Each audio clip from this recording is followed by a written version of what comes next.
ഇപ്പം നിങ്ങൾ മനുഷ്യരെ ഭയപ്പെടുന്നുണ്ടാകാം, പിശാചിനെ ഭയപ്പെടുന്നുണ്ടാകാം, ഭാവി എന്താകും ഓർത്ത് ഭയപ്പെടുന്നുണ്ടാകാം. നിങ്ങളുടെ കൂടെ കർത്താവ് ഉണ്ടെന്നത് മറന്നു പോകരുത്. മറന്നുപോയാൽ അപ്പോൾ വിറയ്ക്കാൻ തുടങ്ങും.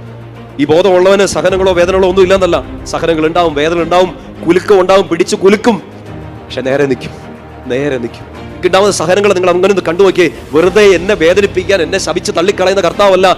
ഈ വേദനയെ ഞാൻ അതിജീവിക്കുന്ന കർത്താവിന്റെ ആശ്വാസം അറിയുമ്പോൾ ഇതുപോലെ ഇതിനെക്കാട്ടും വലിയ സങ്കടത്തിലൂടെ കടന്നു പോകുന്ന ഒരുപാട് മക്കളെ ആശ്വസിപ്പിക്കാൻ കർത്താവ് നമ്മളെല്ലാവരെയും ഉപകരണമാക്കും. പറഞ്ഞേ ഹല്ലേലൂയ. ഒരാശ്വാസവും കിട്ടാത്തൊരു സമയം ചിലപ്പോൾ നിങ്ങളുടെ മുമ്പിൽ വന്നേക്കാം. നിങ്ങൾ വിശ്വസിച്ച പ്രത്യയശാസ്ത്രങ്ങളോ, നിങ്ങൾ വിശ്വസിച്ച് ആശ്രയിച്ച പ്രസ്ഥാനങ്ങളോ സഹായിക്കാത്ത സമയം, നിങ്ങളുടെ അപ്പനോ അമ്മയോ പോലും കൈ കഴുകി മാറി നിൽക്കുന്ന സമയം, നിങ്ങളുടെ ജീവിത പങ്കാളി കൈകെട്ടി നിൽക്കുന്ന ഒരു സമയം വന്നേക്കാം. സകല സമാശ്വാസത്തിന്റെ ഉടയവനായ അപ്പന്റെ മുമ്പിൽ തന്നെ പോയിരുന്നേക്കുക. ഉത്തരം കിട്ടുകയെന്ന് വിചാരിച്ചുകൊണ്ട് നമ്മൾ ഉത്തരം കിട്ടുമെന്ന് പ്രതീക്ഷിച്ച് കുറെ സ്ഥലങ്ങളിൽ പോയി അവിടെ എല്ലാം നമ്മളെ ഉത്തരം മുട്ടിച്ചിട്ടേ ഉള്ളൂ. ഉത്തരം തരാൻ പറ്റുന്ന ഒരാൾ, ആശ്വസിപ്പിക്കാൻ, നിങ്ങളെ കൺസോൾ ചെയ്യാൻ, നിങ്ങളെ സാന്ത്വനപ്പെടുത്താൻ ഒരാൾ ഇവിടെ ഉണ്ട്. ഈശോ